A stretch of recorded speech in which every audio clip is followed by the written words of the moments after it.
Do you know that moment when something inside you just breaks? Not loud. Not dramatic. Just a quiet snap, and suddenly, you can't unsee what's been right in front of you for years. For me, that moment came on a Tuesday afternoon, standing outside a cafe, listening to my aunt whisper something into the phone that she didn't mean for me to hear. He's still living off Ron and Carol? I thought he'd finally start pulling his weight. At first, I thought she was talking about someone else. But then I heard my name. Ethan. You know, their oldest. The one who works from home or whatever. Freeloading, probably. I froze. My aunt, whom I hadn't spoken to in months, was talking to someone else. Her back was turned. She had no idea I was right there, just stepping out of the cafe with a coffee in my hand, about to head back to work.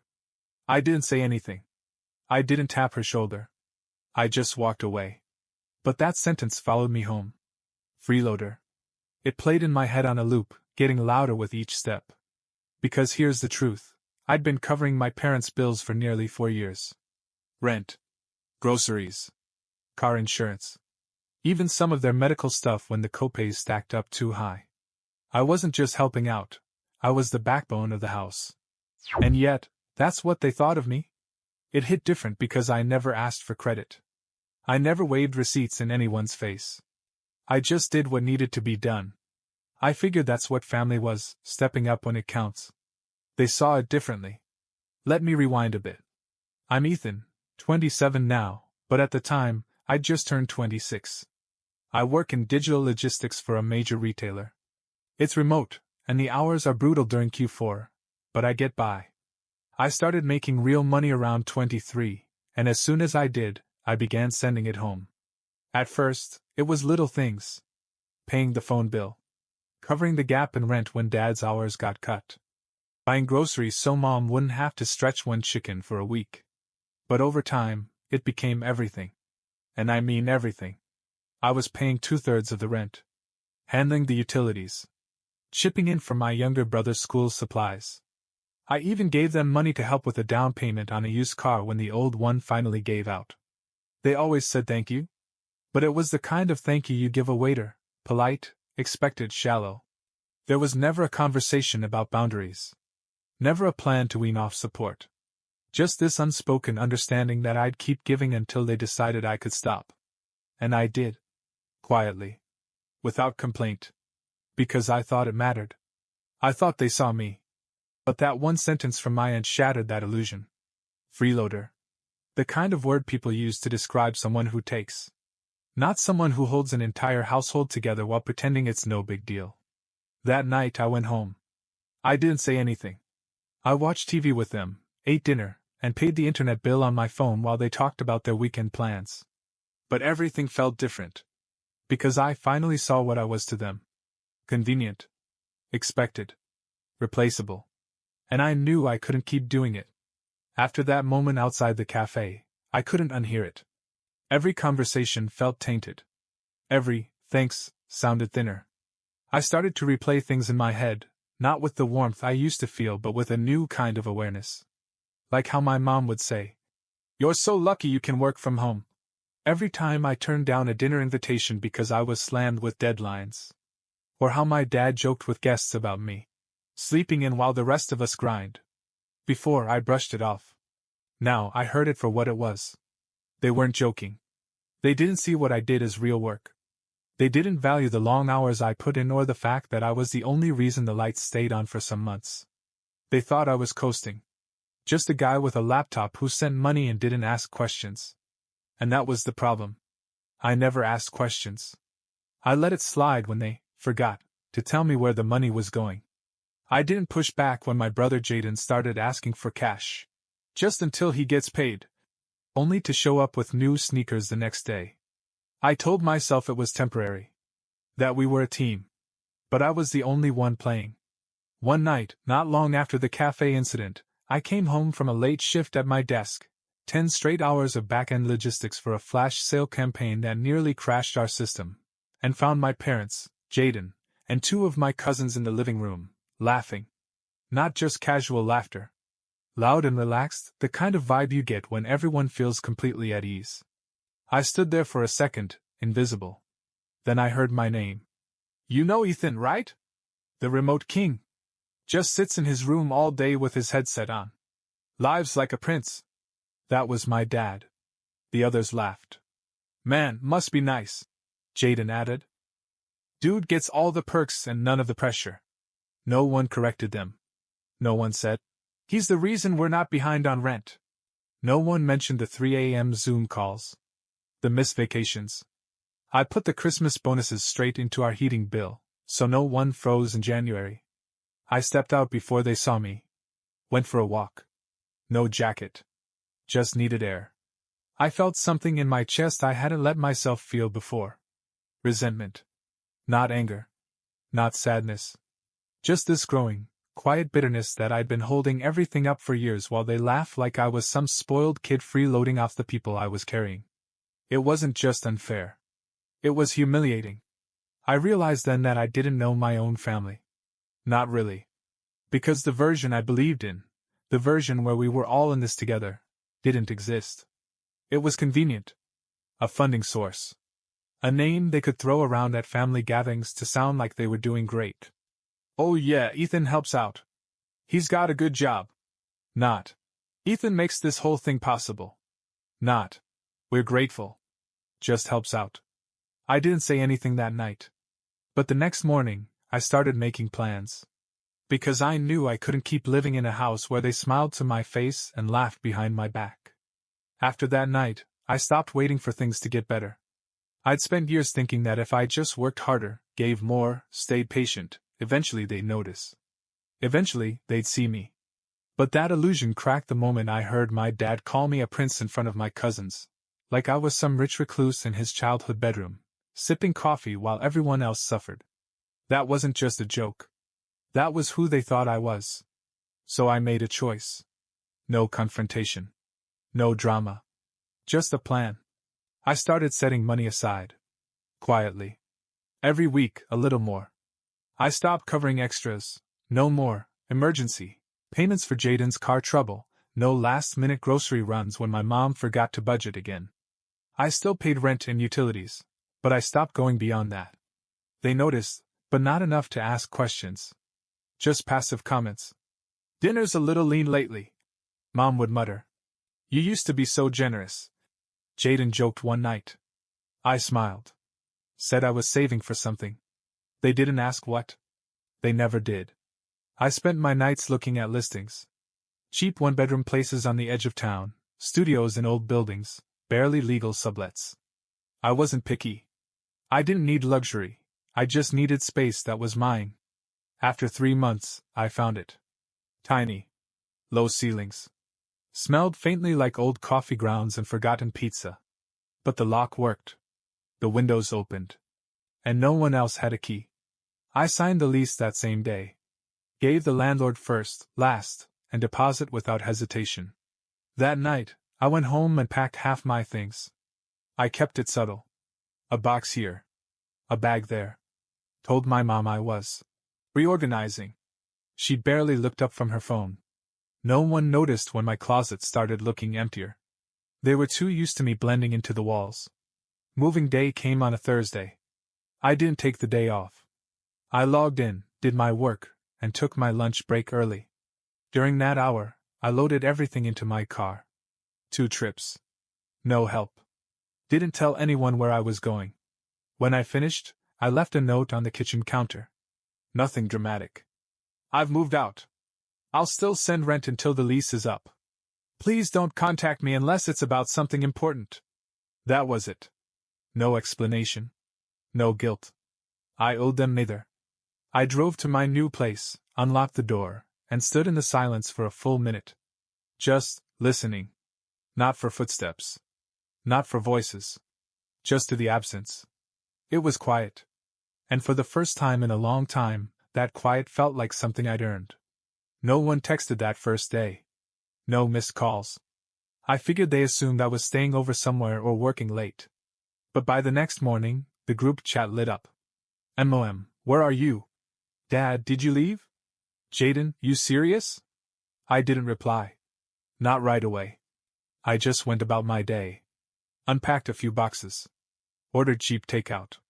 Sat on the floor and watched a movie on my laptop like I was 19 again. But this time, it was mine. The life I'd been paying for, silently, constantly, was now redirected.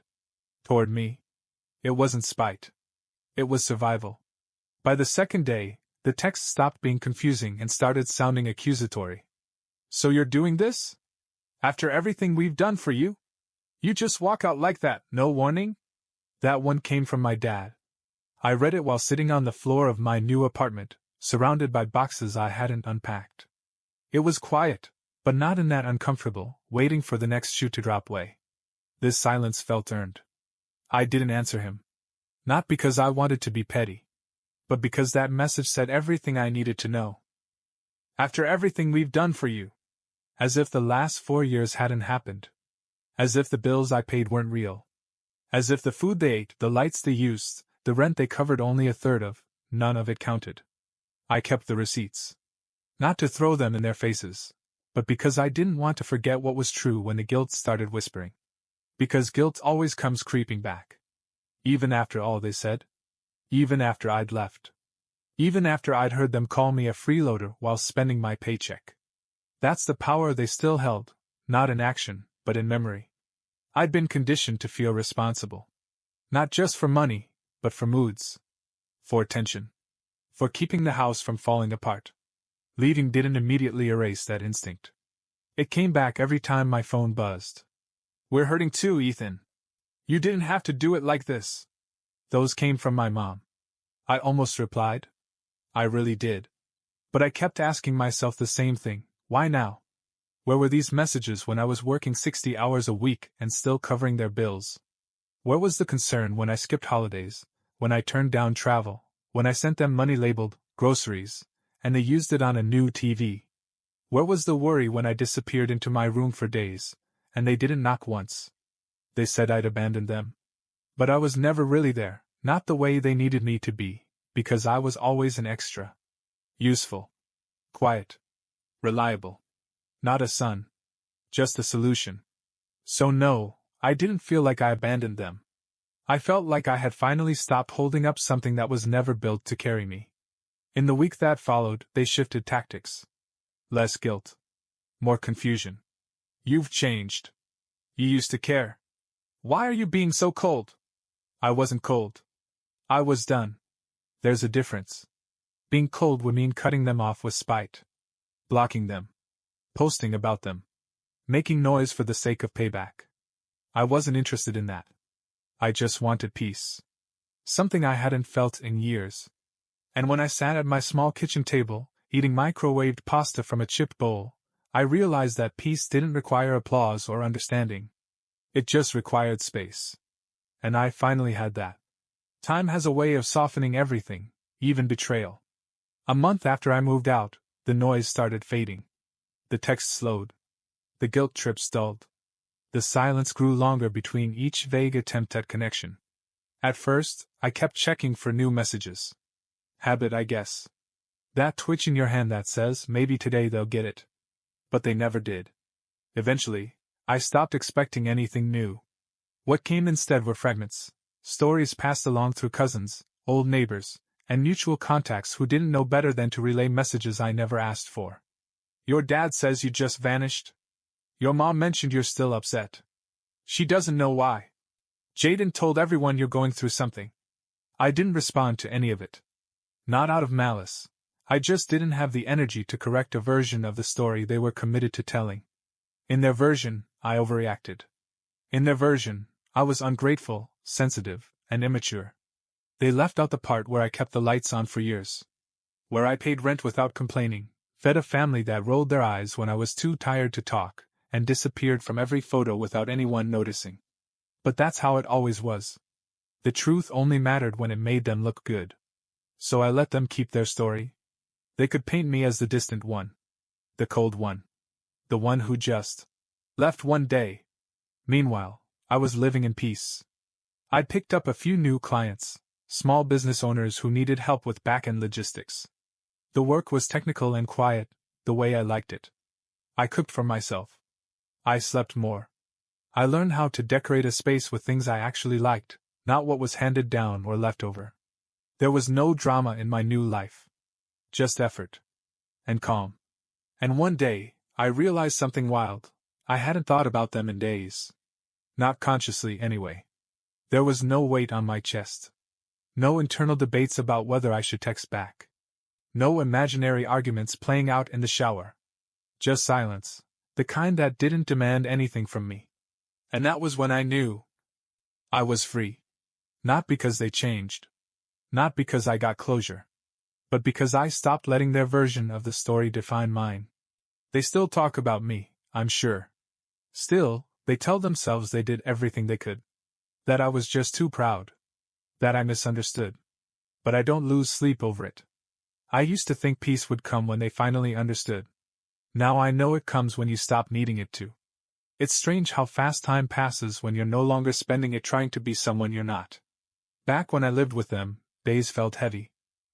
I was always watching the clock, counting hours, calculating how much longer until someone needed something, until someone made a comment that sounded like a joke but cut anyway. Since I left, time flows differently. I wake up when I want to. Make coffee the way I like it. Sit in silence, not because I'm hiding, but because silence finally feels safe. I still work hard, probably harder than I should, but now, every ounce of energy I spend is for me. And it shows. My savings account is growing. My freelance work's picked up. I even started a side project, building back-end tools for small nonprofits that can't afford corporate logistics software. It's technical. Quiet. A little niche. But it feels good to create something that doesn't come with strings attached. That's the biggest change. Everything I do now. It's mine. The life I'm building doesn't come at the cost of someone else's comfort. No more sacrificing my well-being so that someone else can feel stable for 5 minutes. No more giving up weekends because someone forgot to budget. No more guilt every time I said no. And I'm not going back. They've tried, in small ways. Messages that ping every few weeks. We miss you. The house is quieter without you. Your brother said you might want to come by for dinner. Each one wrapped in just enough sentiment to make me hesitate. But I don't. Because I know what's waiting on the other side of those messages. The same expectations. The same rewriting of history. The same quiet assumption that I'll eventually fall back into place. But I won't. I gave them years of my life, years I'll never get back. These were years where I should have been investing in myself, growing, exploring, failing, and learning on my terms. Instead, I was stuck playing the role of the reliable one, the helper, the substitute adult in a house full of grown people who chose not to grow up. And now? Now I know better. I can love them from a distance. I can wish them peace without stepping into the fire again. That's not cold. It's not unforgiving. It's self-preservation. Because once you start healing, you see the damage you used to live with every day. And you can't unsee it. I don't blame them for everything. But I'm not excusing it anymore either. They chose how they treated me. I'm choosing what I do with the time I have left. And they don't get another minute of it. I used to think that walking away from family made you the bad guy. No matter how justified, no matter how much you endured, choosing distance would always paint you as cold, dramatic, and unforgiving. They count on that fear. They count on your silence. On your guilt. You need to explain yourself until they feel better about what they did, or what they didn't do. But here's what I know now. You don't owe people proximity just because you shared DNA. And silence doesn't mean you're cruel. It just means you're done performing. I didn't vanish because I wanted to hurt them. I left because I finally realized I wasn't healing where I was. And that isn't betrayal. It's survival. I haven't spoken to them in months. The messages come less often now. The guilt is quieter. Maybe they've stopped trying. Maybe they're waiting for me to break. But I won't. Because I've built a life that doesn't include them, not out of hate, but out of clarity. I'm surrounded by people who check in without being asked. Friends who show up because they want to, not because they need something. Clients who respect my time. A workspace that doesn't make me feel like I'm only worth the money I send. It's not a fairy tale. It's not always perfect. But it's mine. And I'm finally in it, not as the background character. Not as the fixer. Not as the invisible wallet. As the lead. I know they still tell their version of the story. I'm sure at family gatherings, they mention me like a cautionary tale. He just left one day. Stopped talking to anyone. No explanation. They probably shake their heads, say things like, "We tried our best." Maybe they even believe it. That's fine. Let them keep their story. I don't need to rewrite it. Because I'm not the villain. I'm not the savior either. I'm just not in it anymore. I made peace with that. Not through some big confrontation. Not through forgiveness that had to be earned or requested. Just through space. And stillness. And the realization that my life doesn't need to be a reaction to theirs. I stopped waiting for an apology. Stopped hoping for recognition. And I started living. Fully. Quietly. Proudly. So no, I'm not going back. Not for birthdays. Not for holidays. Not for sudden requests to reconnect when things get hard again. They lost access when they called me a freeloader while I was paying their bills. They lost access when they laughed behind my back and called it teasing. They lost access when I stopped being useful and became inconvenient. I'm not angry anymore. But I'm not available either. And I'm okay with that.